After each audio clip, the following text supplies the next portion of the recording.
Hello everyone. हम capital budgeting की जो मेथड्स हैं उनके बारे में पढ़ रहे थे। समय समायोजित जो विधियां हैं, बट्टाकृत जो विधियां हैं उनमें तीन मुख्य थी, जिसमें पहला एनपीवी मेथड, दूसरा प्रोबेबिलिटी इंडेक्स लाभदायकता निर्देशांक और तीसरी थी internal rate of return method. Starting की net present value method, NPV method और लाभदायकता निर्देशांक मेथड हमने पढ़ लिया था। आज हम लास्ट जो मेथड हैं internal rate of return method, इसको आज हम पढ़ते हैं। हिंदी में है प्रत्याय की आंतरिक दर विधि। इस विधि के अन्य नाम क्या क्या हैं? जो IRR हैं, internal rate of return method, इसके अन्य नाम हैं अपलेखित प्रवाह रोकड़ दर, समय समायोजित दर, उत्पादित दर, परियोजना प्रत्याय दर, विनियोक्ता विधि। ये सब IRR मेथड्स के अदर नेम हैं। ठीक है। इंटरनल रेट ऑफ रिटर्न की डेफिनेशन क्या है, परिभाषा क्या है, मीनिंग क्या है?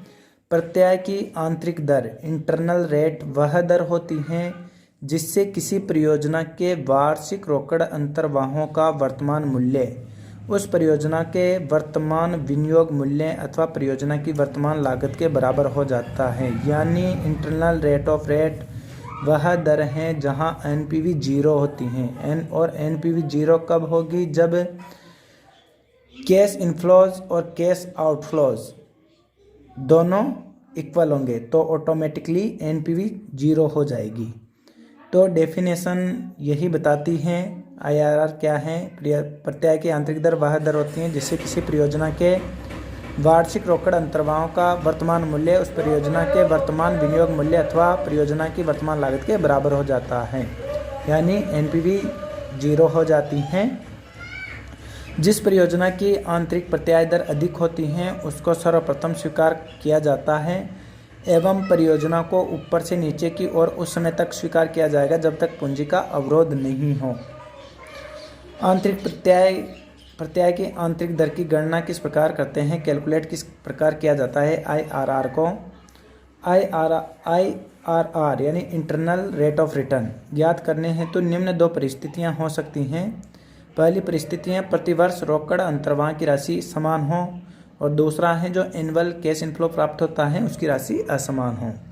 दोनों स्थिति में इंटरनल रेट ऑफ रिटर्न कैसे कैलकुलेट करते हैं यह हम देखेंगे।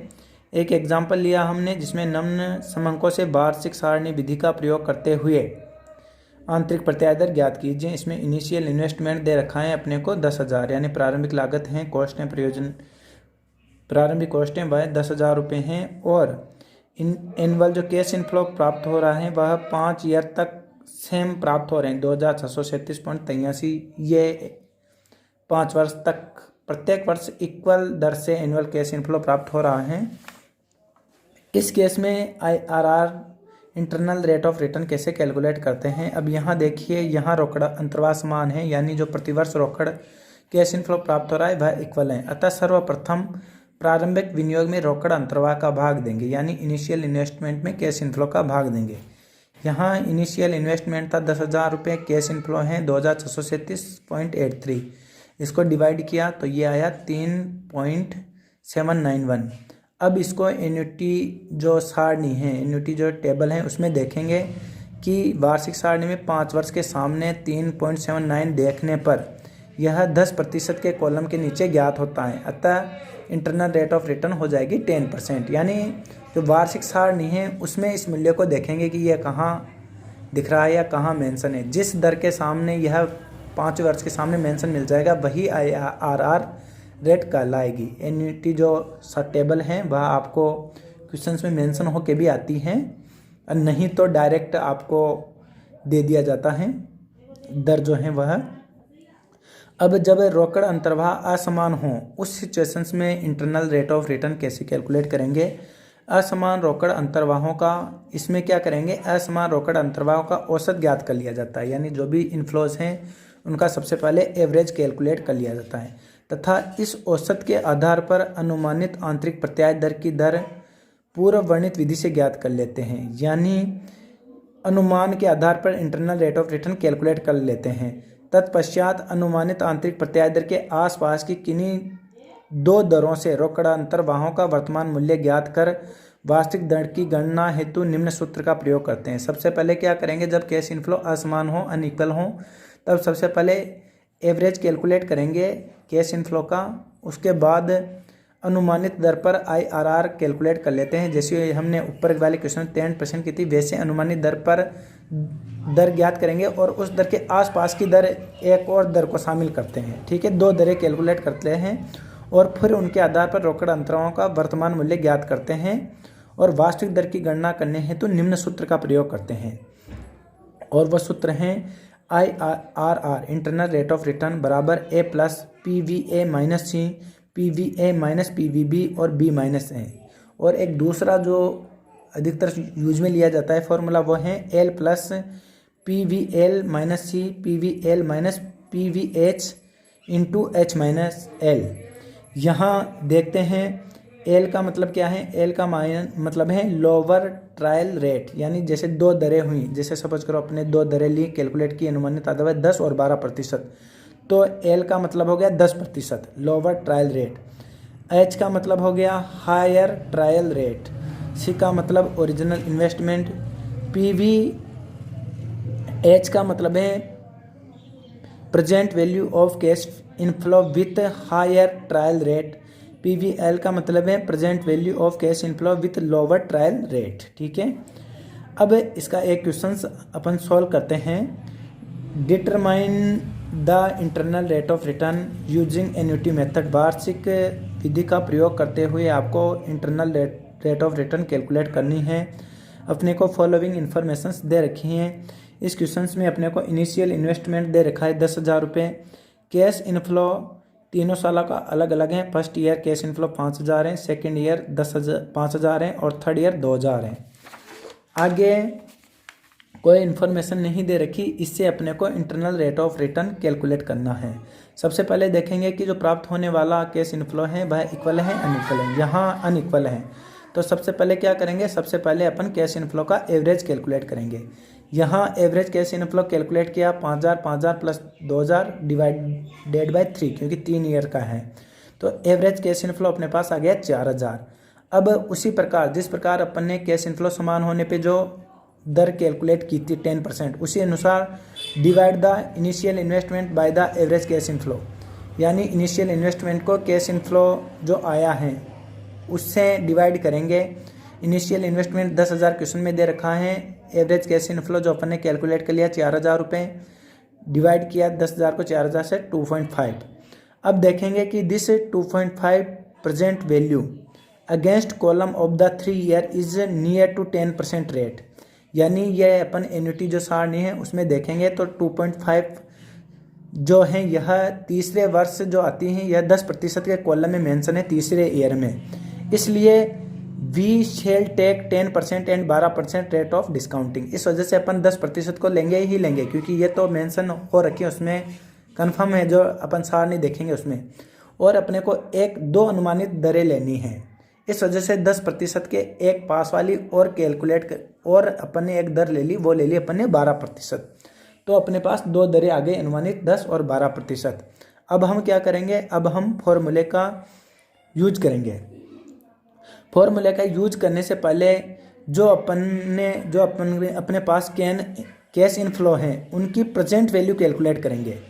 और प्रेजेंट वैल्यू कैलकुलेट करने के लिए क्या करना पड़ेगा, जो अपने पास कैश इनफ्लो है उनको 10% पीवी फैक्टर और 12% पीवी फैक्टर से मल्टीप्लाई करेंगे। तो यहाँ 10% रेट ऑफ रिटर्न, ये कैश इनफ्लो मेंशन कर दिया, first year, second year, third year. 10% return का अगर अपन पीवी फैक्टर तीनों ईयर का निकालते हैं तो फर्स्ट ईयर का 0.909, सेकंड ईयर का 0.826, थर्ड ईयर का 0.751, मल्टीप्लाई किया फर्स्ट ईयर का 4,545, दूसरे हज़ार का 4,130, तीसरे ईयर का 1,502, तीनों का टोटल कर लिया तो 10,177 रुपये आ जाएंगे। ठीक है, 10% की रेट से। वैसे ही 12% की रेट से कैलकुलेट करेंगे कैश इनफ्लो तीनों सालों का, और 12% के जो डिस्काउंटिंग फैक्टर्स आ जाएंगे पीवी फैक्टर्स, इनसे मल्टीप्लाई करेंगे और फिर तीनों का ऐड करेंगे तो टोटल आ जाएगा 9,874 रुपये। अब वास्तविक दर की गणना करने हेतु तो सूत्र का प्रयोग करेंगे। जो एक्चुअल IRR कैलकुलेट करेंगे उसका सूत्र है, मैं एल वाला सूत्र काम में ले रहा हूँ, सेकंड वाला L plus PVL minus C यानी cost upon PVL minus PVH into H minus L। ठीक है, एल यानी लोअर ट्रायल रेट है 10%।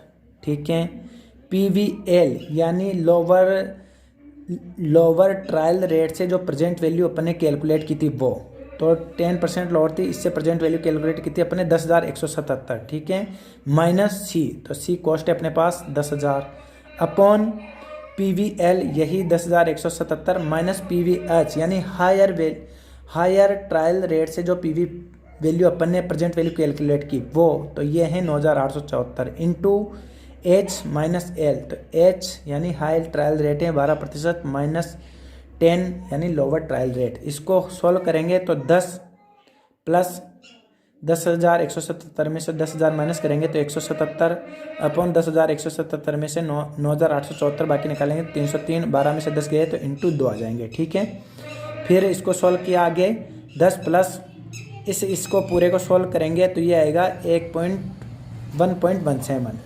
फिर इसमें 10 ऐड कर देंगे तो एक्चुअल अपने पास इंटरनल रेट ऑफ रिटर्न आ जाएगी 11.17%।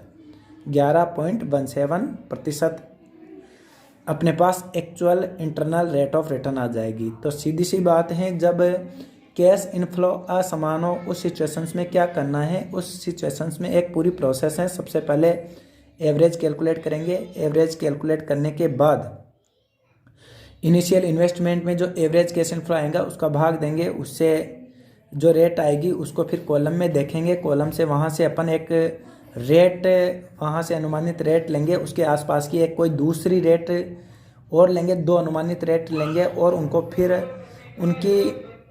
उनसे PV फैक्ट कैश इनफ्लो को प्रेजेंट PV फैक्टर जो हैं उनसे मल्टीप्लाई करके उनकी प्रेजेंट वैल्यू निकालेंगे दोनों रेट के दरों में, और फिर एक्चुअल जो सूत्र हैं, जो वास्तविक दर की गणना करने का एक्चुअल सूत्र है उसका प्रयोग करते हुए actual internal rate of return calculate करेंगे। तो इस प्रकार internal rate of return calculate की जाती है।